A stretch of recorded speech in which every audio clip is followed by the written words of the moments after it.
Hi, everyone. My name is Robin Klemm, and I am the Outreach Archivist here at Georgia Archives. My goal today with this recording is to go over some of the resources we have available on our website regarding family history research to help you get the most out of our online resources and to help you maximize your time when you're here visiting the archives. Now, this is a re-recording of our June 1st Genealogy at the Archives presentation, especially made for YouTube. So if you've already seen that presentation, this will be the exact same. But if you haven't, I have quite a lot of information to share with you today, and I hope that you'll be able to use that in your genealogy research. So I'm going to start by introducing you to the Georgia Archives homepage, which is georgiaarchives.org, and that's what you'll see here on screen. Now, we've made a few changes to this website through the year, and so I want to walk through the homepage, and then we'll really get into the resources we have. So we'll always have our welcome message here front and center that has a link to more information about the archives and our location here. But we've also added this embedded YouTube video for our latest Lunch and Learn. I'll update this as soon as I get it added to our YouTube channel. So this will be the latest program on our homepage that you'll see. Below that, you'll see our section for announcements, Lunch and Learn lectures, and press releases. So this gives you a really good idea of what we have coming on at the archives throughout the year and the month. Up here in the right is our contact information. So of course, obviously, we're going to have our address, phone number, and our hours. But we also have links to our social media pages, our Facebook and Instagram, where we post fun and informative things throughout the year that call back to our collections here at the archives. And then, of course, a link to our YouTube channel, where we not only have things like our Lunch and Learn lectures, which we put on once a month, the second Friday of every month, but we also have a few different events throughout the year. We record those sessions and add them to our YouTube channel. So that's always a good resource, especially if you're looking for genealogy resources and things like that. We also have our Ask an Archivist button here. I'm going to talk about that a little bit when we're talking about accessing the records here at the Georgia Archives, but just know that it's here front and center for you whenever you're looking for it. If we scroll down a little bit, we have our sign up box for our email. I promise not to bombard you with thousands of emails throughout the month or the year. We typically send out about one email a month, just giving you updates on what we have going on here at the archive. So if you're not following us on social media or you're not visiting the website regularly, I highly recommend signing up for emails. You'll get news alerts. Sometimes we add in articles and newsletters just to let you know what's going on here at the archives and within the field of archives in general. And then down here at the bottom, we have our featured content section. So we have a link to our virtual vault, which is our online database. There you're going to find access to some of Georgia's most historic records. We also have photographs, maps, other government documents in there as well. We have links to our finding aids and GIL, which is our book and manuscript catalog. And again, I'm going to talk a little bit about those when we talk about accessing our records, but here they are on our homepage with quick links. We also have a directory on this page. So this is a directory of over 600 historical organizations throughout the state. It's a really great resource if you're looking for institutions in a specific county or a specific city, since you can search by city or county. And just know that that's here for you if you're looking for other similar institutions. We also have links down here to our professional workshops and our archives videos, which also links back to our YouTube channel.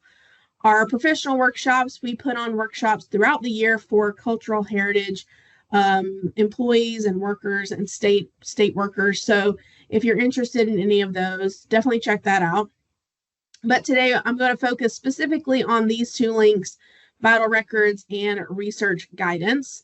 Now, the Vital Records link that you see here, I'm going to click on it just to show you what it looks like and show you where it goes. We're going to actually see it a couple times as we're going through our Research Guidance link. But we link to it in a couple of different places. Number one, to make it easier to find. And number two, just to make sure you don't miss it because if we only linked it in one spot, it's very possible that you could overlook it. So I'm going to click on it just to show you what it looks like. So it takes you to another page that only discusses vital records and where you can find them. I'm going to go through the different types of vital records one by one here in a moment. But whenever you are curious about whether we have vital records or, whether another city or county might have them, or you're just searching in general, this is a great resource to be able to find those records. All right, I'm going to go back to the home page, and I'm actually going to click on this research guidance link right here. And so this is going to take you to the research help page. Now, of course, I've got this maximized. This is kind of what it looks like when it's not. If you make the font a little bit bigger or smaller, but we're going to make it as big as possible, just so you can see everything on the video. So this is our research help page. And so we have gone through, Allison Hudgens, who's our public services manager, she went through and organized this page. And the idea is to provide as much information as we can to everyone before they come and visit the archives. I think a lot of people would be surprised to find the kinds of things that we don't really carry. And we don't want you to spend time researching in an area that you're not going to find what you're looking for. So the idea is providing those resources for you up front before you arrive. So this is the page. So there's going to be split into different sections. We have family history research. We have Georgia land research, Georgia historical research. We have Georgia legal and legislative research.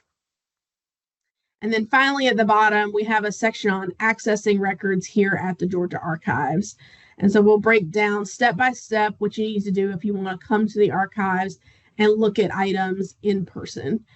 And so today I'm going to focus specifically on family history research and access, but I highly recommend, especially if you're doing genealogy research, taking some time and going back through these sections because it really is going to fill out and expand your genealogy research and hopefully allow you to add some context to it as well. All right, so we're going to start with family history research. Now this section is obviously going to take a look at vital records, getting started, Georgia's county records, and then we have a section on presentations and webinars. But let's start with vital records. So again, I think a lot of times people are more surprised by what we don't carry as opposed to what we do. So let's break it down a little bit. We get a lot of patrons coming in looking for, birth certificates or death certificates. The truth is we just don't have that much when it comes to vital records. But the important part is we provide a direction for you to go in so that you don't feel like you're kind of banging your head against a wall. Well, the Georgia Archives doesn't have it. Where do I even go to next? So we're going to try and help you go in a certain direction when you're looking for specific records. This page is a really great jumping off point when you're doing your research if you're not really sure where to start. So some of the things you might notice first when you look at this section is that there are a couple of sentences that are highlighted. Those are going to be records that we just don't hold here at the Georgia Archives. We do not hold birth certificates and we do not hold divorce records. Now, between those two, we do have some years of death certificates and marriage records, but they're very specific. So we have, it's important to note which years we do and do not have. But it's also important to note that a lot of this is going to be available for free online. So we are trying to give you that kind of information in advance. The truth is it just gets complicated pretty quick. But I think by using this section, you can easily identify where to find those resources. So let's start with birth certificates. So first, it's important to note that they were not recording birth records prior to 1919 in the state of Georgia. Now, there are, of course, exceptions to that rule. Like I said, it gets complicated really quick.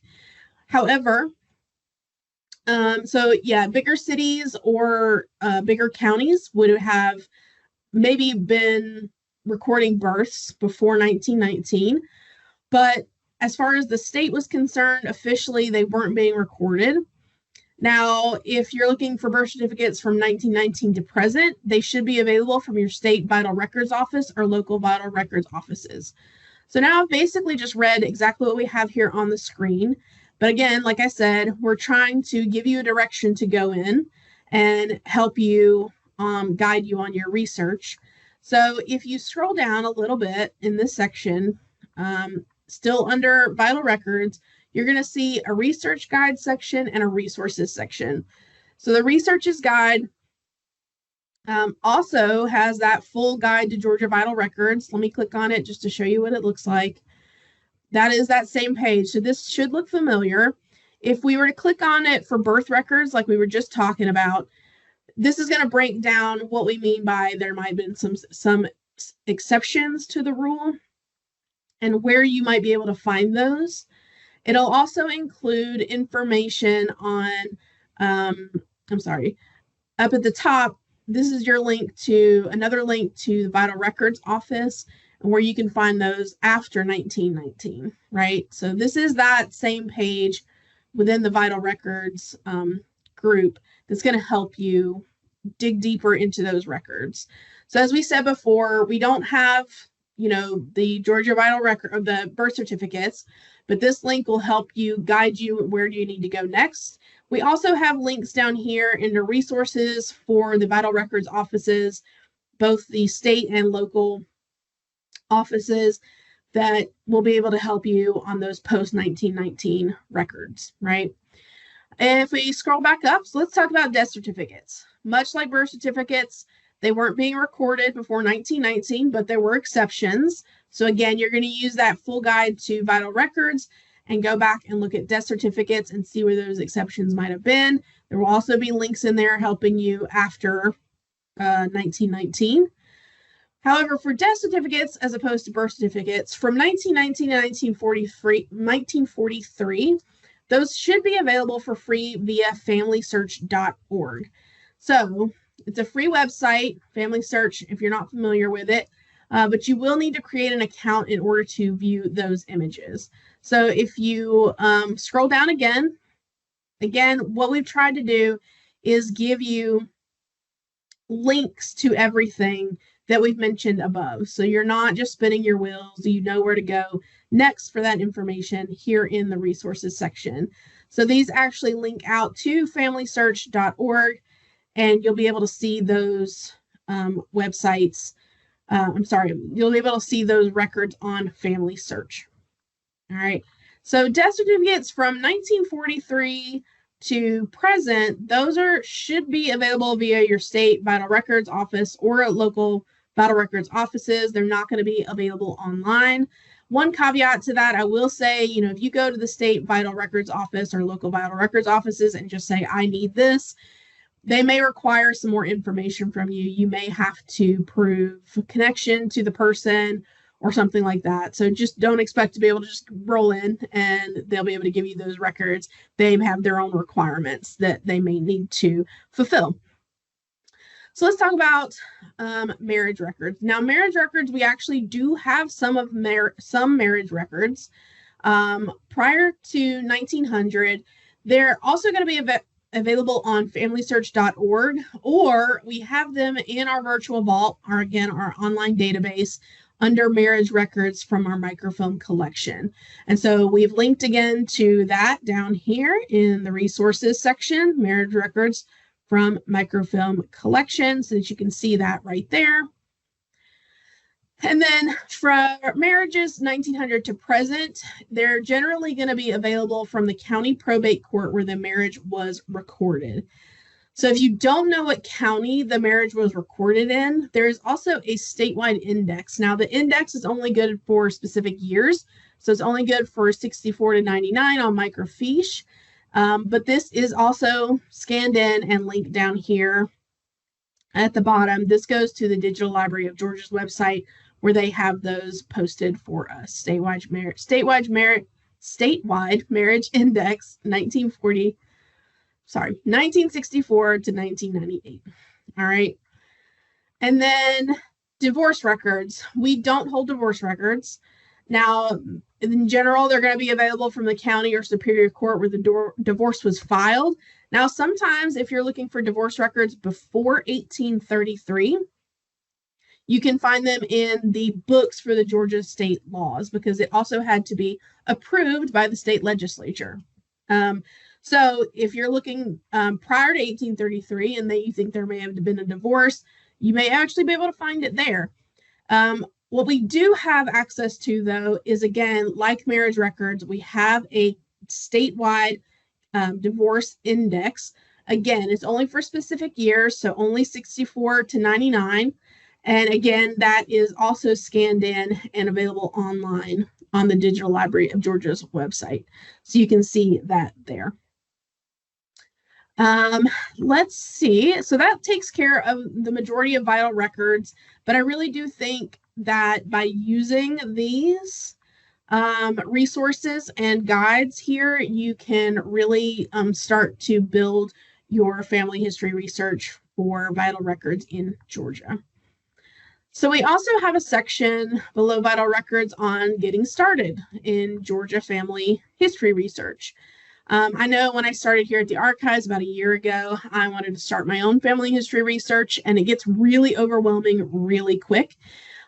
So I've just barely scratched the surface, but I've been able to use some of these resources as well already. And so again, we're going to have our full guide to the Georgia Vital Records, just in case you missed it the other 4 times that we've talked about it. We also have some links. We have PDFs in here, and then we also have links to other pages on the Georgia Archives domain. So for example, we have a link here, African American Resources. I'm going to click on it. So this page is going to list some of the records that we have here at the Georgia Archives, and also some things that we think, may be of interest to anyone doing historical research for African Americans or genealogy research. We have oath books. We've tried to link to these wherever we can, if they're going to be available online, or linking to their finding aids, depending on what it is. But again, these are really great resources. So this one is just on African American history and genealogy research, things that we think might help you doing that type of research. And again, we've linked to wherever we think might be most helpful. I'll go back a page. So we have several things like that. We have links. We have pages on headright bounty records, land lotteries, the census records, things like that that are going to help you doing your family history research. If you're brand new to it, I highly recommend using this Documenting Family History in Georgia PDF. So some of these are PDFs and not necessarily links. So it's going to bring up a new page that talks about really beginning your search. Again, it can get really overwhelming really quick. So we want to help you really understand, kind of the process. It really does take steps to be able to get to a certain place to know what you're looking for. And we have on this PDF, we talk about the type of records that we have. We talk about the things that we don't have when you're doing research here, what we have available: newspapers, U.S. records, vertical files, things that we know are going to help you on your search. We also talk a little bit about what you can find on our website through the virtual vault. I think that's the thing that a lot of people don't know, that they can use our website and the virtual vault to be able to find some of these resources that are already scanned in and to be able to use those.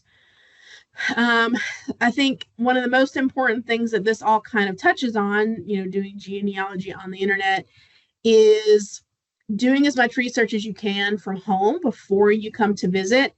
We just highly recommend that you do that. The idea is you want to maximize your time when you're here at the archives. I know we're only open for certain periods of time throughout the day, and in a couple of hour chunks of time. So we really want to make sure that when you come in, you're focused, you know what you're looking for, and that you're not kind of spinning your wheels, because we know that that can be incredibly frustrating.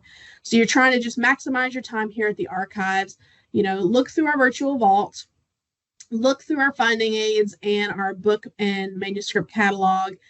Look at what these resources that I'm going through. Go through this research help page and really figure out what might pertain to your search specifically. And again, that's going to be really helpful when we talk about accessing our records a little later on. So then, in addition to those types of resources that we have listed, we also have a link here specifically to the virtual vault that has a link to items we think have been curated really by our archivists to really help you in your research. Those are the things that are going to be in the virtual vault that are going to help you. There are different publications and maps, things like that. It'll really help you learn how the counties worked in Georgia during different periods of time. So a great resource for that. One of my favorite things is this online exhibit that we have on reading and interpreting handwriting. I know quite a few of us are probably disappointed that many kids today or students aren't really being taught cursive. But even those of us who grew up with it and are familiar with it and can read it fairly well may struggle with it still. The handwriting may not be the best handwriting. It may be really difficult to read. The quality of the record might not be great. So this online exhibit will give you tips and tricks on being able to read and interpret cursive handwriting. And then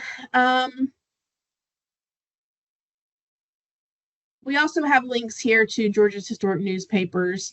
These are amazing resources, again, when you're just getting started, you're not really sure where to go from there. Then under that, we're going to have a link to Georgia's county records. These can be really valuable resources when you're documenting your family or an individual. But like vital records, there's only certain years available and some only in very specific places.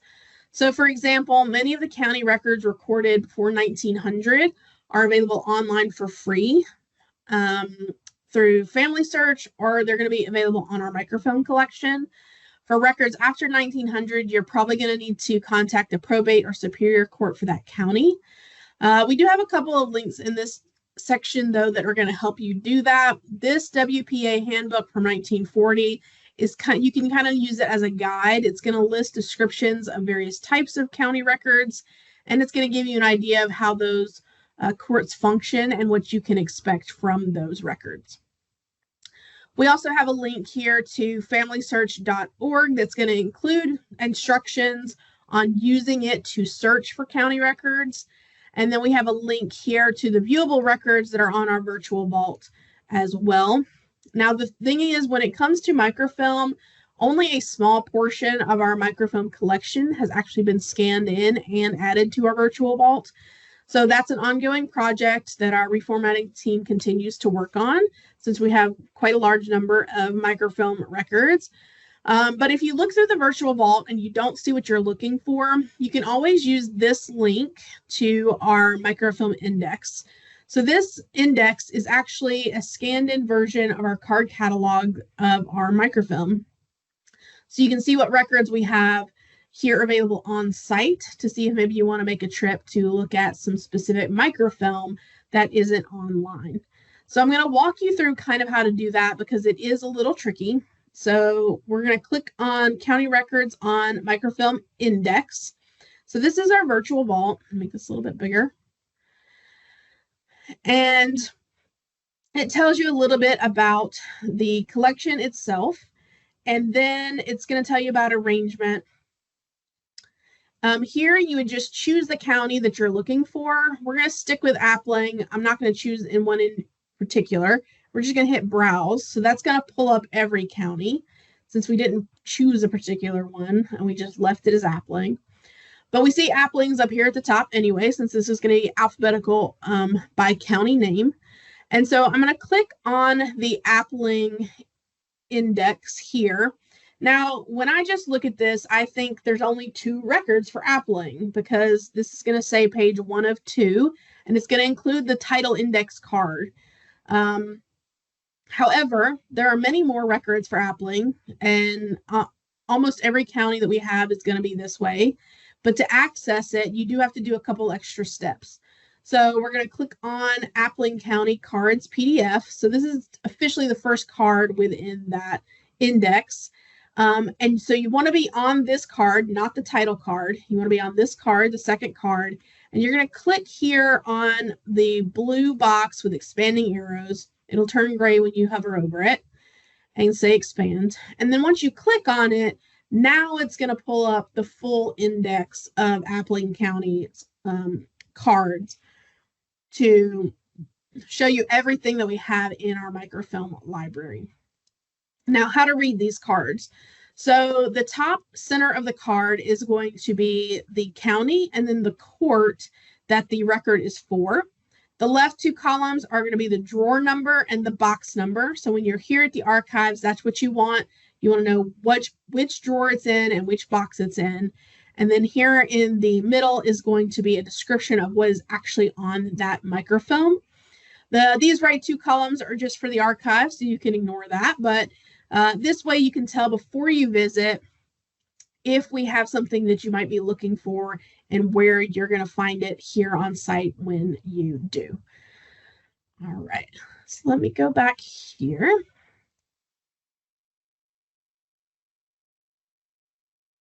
The final section here under Family History Research is going to be our presentations and webinars page.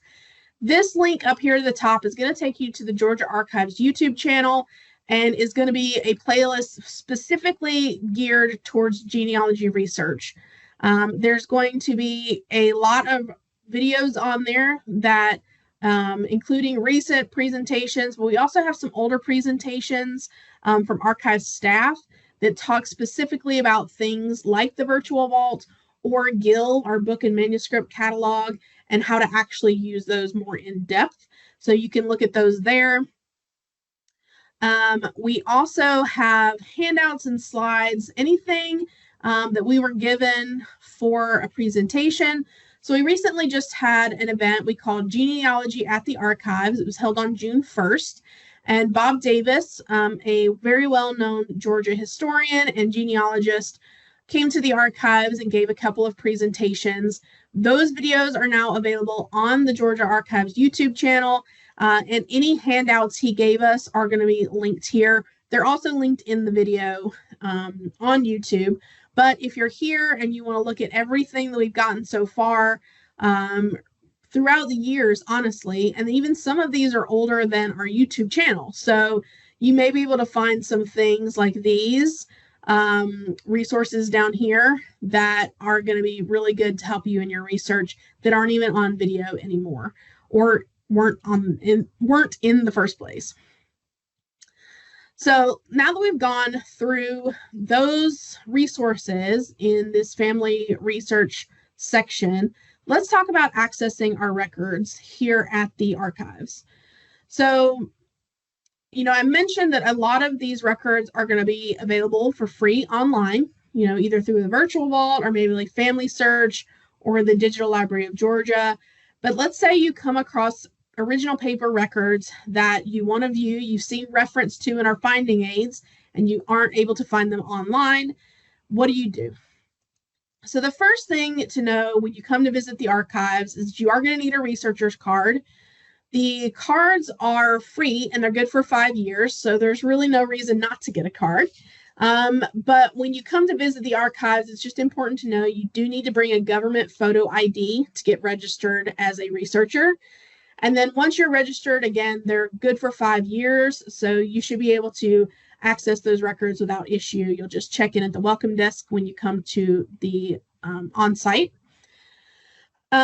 Now, here at the bottom of this research help page, we have a section on accessing records from the Georgia Archives for your research. So there's a couple of different sections within here. The first being, it's going to kind of break down big two types of categories that we generally put everything under. The first is going to be state agency records. So think like governor's office, secretary of state, Supreme Court, things like that. The second is going to be a manuscript catalog, which are non-government private collections that have been donated to us over the years. We don't take in very many of these anymore unless it fits within our collection policy, but we do have quite a bit from previous years that have been brought in to the archives. So this section just kind of breaks that down, gives you an idea of what those types of records you may or may not find here. The second one is going to be a section that talks about using the finding aids on our webpage to be able to look at lists of these original paper records. So you're not going to be able to view the records in the finding aids. Those are things, the finding aid is just an aid to help you search for that item. However, you will be able to find as much detail as we can provide about a collection, or it's going to give you specific request information when you're looking to bring something. You're looking to come to the archives and actually look at something in person. This is where you're going to find a lot of that information at. So I'm going to walk through that really quick. So let's say you're looking for a pardon from the governor's office. So we're going to click here under state government records because we know we're looking for the governor's office. And this tells you click record groups to browse by agency. So we're going to click on state government records. And then we're going to click on record groups, just as it suggested. And the governor's office is this first collection or record group up here at the top. So we're going to click on it. This is going to pull up a page that is then going to give you a subgroup of the collection broken down by subject. Now, one of the things that's always a neat trick, you can actually expand this index off here to the right. It'll come in handy when you're looking more in depth at records that have long titles. But we know we're looking for a pardon, right? So we're thinking convict and fugitive records might be a good place to look. So when you click on that, it's again going to break it down. The idea is you're going to get to the lowest level of the record you're looking for. So you're going to keep looking until you think this will be the lowest level. I can't go any further. So we're going to look at pardons. So there's a governor, convict, and fugitive records pardons series. So we're going to click on it. And then again, we still have more to choose from off here to the right, this index. Again, that's what I'm saying before. You can expand it so that you can actually see the full title. But this is going to give you a scope and contents, kind of an overview of what's in the collection. So you'll have date, name of the felon, date of the date they were convicted. So this looks like this may potentially have the information we want. Now we know that the pardon we're looking for is from 1910, right? So if you look off here to the right, governor and convict fugitive records pardons 1909 to 1912 seems like a likely suspect. So we're going to click on it. And then as you can see over here on the right, it doesn't go any further. There's no more subdivided groups. There's no further way for it to go. So this is how you know you've gone as low as you can possibly go. And so we know that this 1909 to 1912, this is the information that you're going to want to give to the archivist to tell them what you want to look for. You're looking for things that say level. This one says volume 1, 1228. They may say things like RCB and have a number. They may say box and have a number, or doc, DOC, and have a number. However, basically, this is the information you're going to give to the archivist so that they can pull this particular record, right? More often than not, I think this might be a book. Either way, they're going to be able to pull that for you so that you can look at it. So we're going to talk about how to actually do that here in a second. But I just wanted to show you how to kind of even use the finding aid to find what you're looking for. And again, not only does the finding aids, go through state agency records, but also some of our manuscript records as well. It's a really great place if you're just looking for a particular topic or something, just to kind of search and see what you can find. It never hurts to search, right? So let's go back. So you've gotten your identifier that you know you want to look at that particular record. How do you even get to look at it here at the archives, right? So there's one of two ways that you can request to look at records. You can absolutely, you're welcome to request records on site. So if you've come to visit the archives and you weren't really sure what you were looking for, but maybe with the help with one of our reference archivists, you figured out what you want to look for, you just let them know that identifier what you want to see, and they will create a pull record for you. Just know that if you come to the archives without requesting it prior, it might take a little bit of time, depending on what it is that you're having pulled and the quantity of it. Also know that we're unable to pull records 30 minutes before we close. We want to make sure that once we have records pulled, you have plenty of time to go through and look at them. So just know that when you're on site requesting records. The way we recommend is to use our Ask an Archivist web form. So let's say you did just what we did a second ago, and you went through our finding aids to find identifiers. You would then go to our Ask an Archivist web form. So I'm going to click on it and show you here. It's a very simple form. You're just going to put in your email, your name, and your question. And in this case, your question should say something like, I'm going to be at the archives next Wednesday, July, whatever. And these are the records I would like to look at when I come. Once you send that in, one of our staff will respond to you via email, letting you know that we've gotten your request and that those records should be available for you when you arrive. Now, a couple of side notes, of course. First is we're only going to pull up to 5 boxes in advance, 5 records in advance, depending on what it is you request. You can always request additional items once you've gone through those initial 5, but we just want to make sure that, we're not overwhelming the room or you with the collection, and we just want to make sure that everything is kept neat and organized.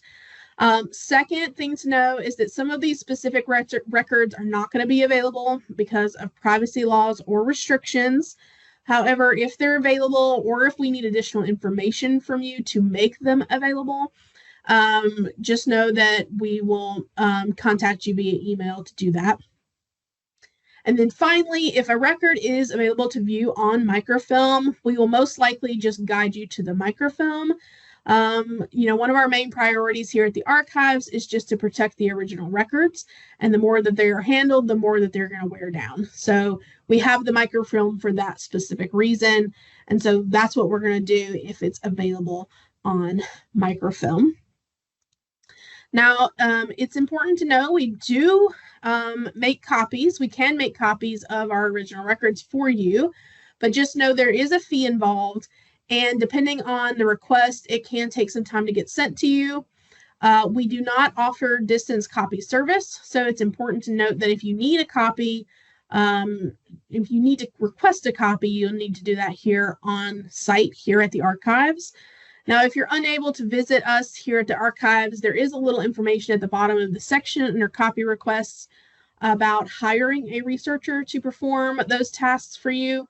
It's important to note that since we're a state agency, we can't really make specific recommendations about a particular person, but we do have links here to the GGS's website, as well as the Georgia chapter of the Association of Professional Genealogists, so that you may be able to find an independent researcher that can help you if you're unable to visit.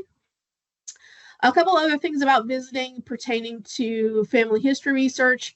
We do have access to things online for free on our reference computers. So for example, we have access to Ancestry, and we also have access to Threefold and some years of the Atlanta Constitution available for free on our reference computers downstairs in our reference room. Same kind of access you might get at your local public library, but it's a really great resource when you're here at the archives if you don't want to create an Ancestry account or anything like that, we also have that for free on site. So I know that's a lot of information that I've gone over, but hopefully given you some new information today and hopefully prepared you to do some research via our research help page as a guide. And I hope that you're prepared to do some research here at the Georgia Archives. Thanks for watching.